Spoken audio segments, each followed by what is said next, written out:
Hello बच्चों। आज मैं आपके लिए कक्षा 6 का व्याकरण का 25वां पाठ लेकर आई हूँ, जिसका नाम है विराम चिन्ह, जिसे इंग्लिश में हम पंक्चुएशन मार्क्स भी कहते हैं। तो चलिए शुरू करते हैं। बात करते समय हमें बीच बीच में रुकना पड़ता है, कभी थोड़ा तो कभी अधिक। इसी की तरह लिखते समय भी हमें कुछ जगहों पर ठहरना पड़ता है। इस ठहराव को विराम कहते हैं। विराम की ओर संकेत करने वाले चिन्हों को विराम चिन्ह कहते हैं।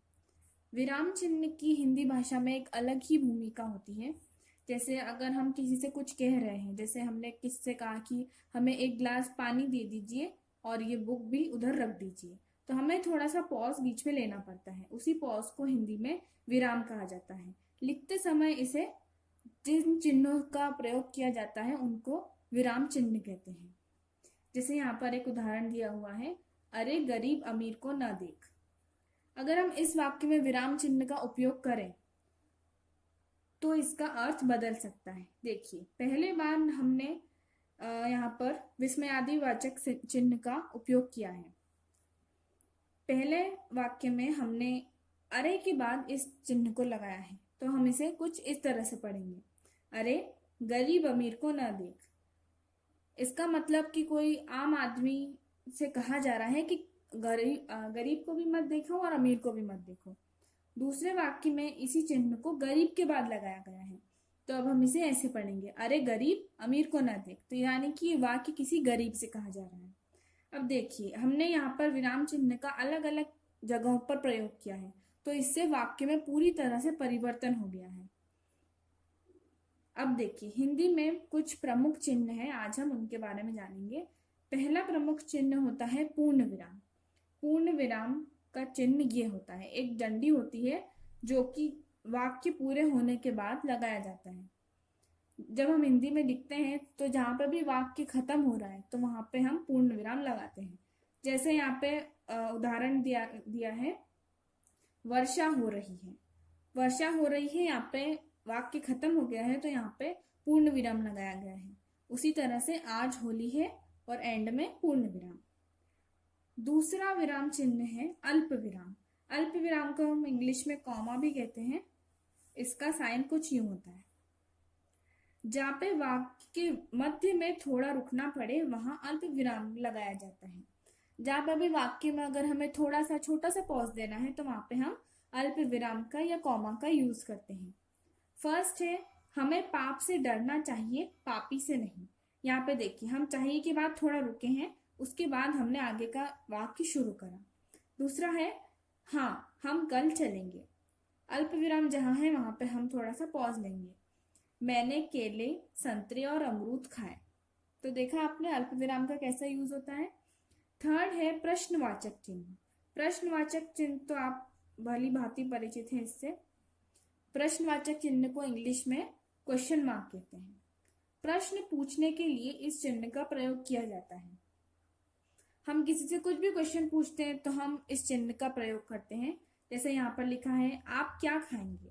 हम क्वेश्चन कर रहे हैं तो यहाँ पे आएगा प्रश्नवाचक चिन्ह। ऐसे ही पूछते हैं कि तेरा नाम क्या है, तो इसमें भी हमने प्रश्नवाचक चिन्ह का उपयोग करा है। चौथा है विस्मयादिवाचक चिन्ह, जिसे हम इंग्लिश में एक्सक्लेमेशन मार्क कहते हैं। इसका प्रयोग बहुत ही अच्छा है। देखिए, भय, शोक, क्रोध, हैरानी या किसी भी किसी भी फीलिंग को जब एक्सप्रेस करते हैं, किसी भी फीलिंग को हम दर्शाते हैं, तो हम इस चिन्ह का उपयोग करते हैं। जैसे कि भय में, डर में, किसी के दुख में, गुस्से में, या कुछ हमें हैरानी हो रही है किसी बात की, तो उसमें हम विस्मयादिवाचक चिन्ह का प्रयोग करते हैं। जैसे यहाँ पर है, वाह क्या छक्का मारा है। वाह के बाद वहां एक बहुत ही खुशी का चिन्ह है, तो वाह के आगे हमने विस्मयादिबोधक चिन्ह लगाया है। दूसरा है, ओह भयंकर दर्द हो रहा है। इस वाक्य में हम शोक दर्शा रहे हैं, तो ओह के बाद विस्मयादिवाचक चिन्ह का प्रयोग हुआ है। पांचवा है योजक चिन्ह। इसका प्रयोग दो शब्दों के बीच संबंध जोड़ने के लिए होता है। इसे इस तरह से दर्शाते हैं, एक डैश जिसे हम कहते हैं। दो शब्दों के बीच में जब हम कुछ संबंध बताते हैं, उसके लिए हम इसका प्रयोग करते हैं। माता पिता, इसके बीच में अगर हम संबंध बता रहे तो माता पिता के बीच में डैश लगा है, योजक चिन्ह लगा है, दिन रात सुख दुख। अब हमारा छठा विराम चिन्ह है निर्देशक चिन्ह। इसका प्रयोग किसी की ओर निर्देश देने के लिए होता है।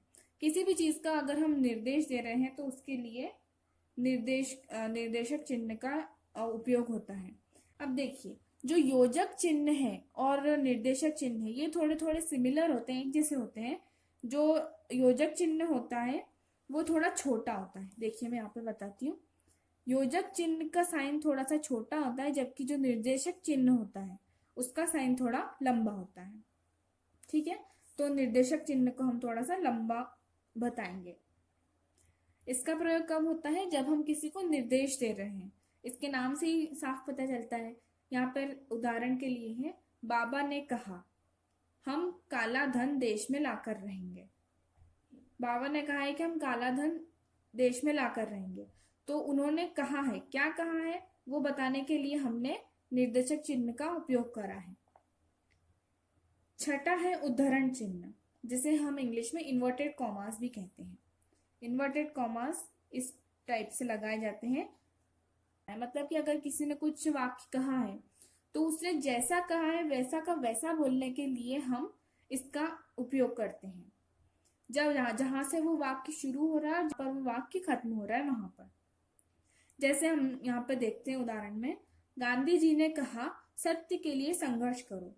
अगर इन्वर्टेड कॉमास में ये वाक्य है तो गांधी जी ने जो कहा है वो same to same as it is यहाँ पर लिखा हुआ है।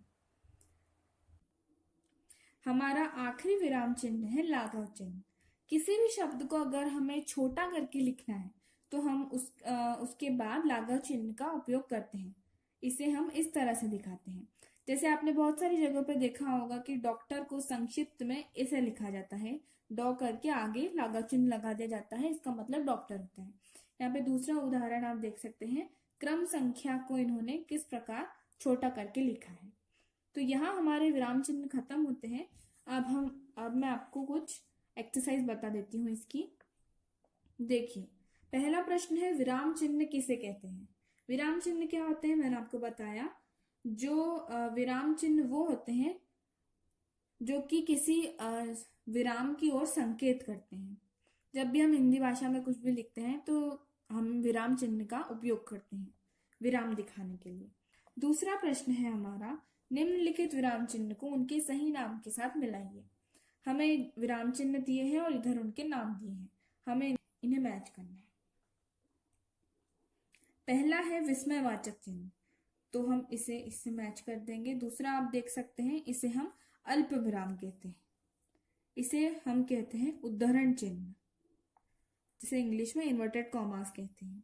ये है पूर्ण विराम, इसे कहते हैं निर्देशक चिन्ह। तीसरा है, निम्नलिखित वाक्यों में उपयुक्त स्थानों पर विराम चिन्ह का प्रयोग कीजिए।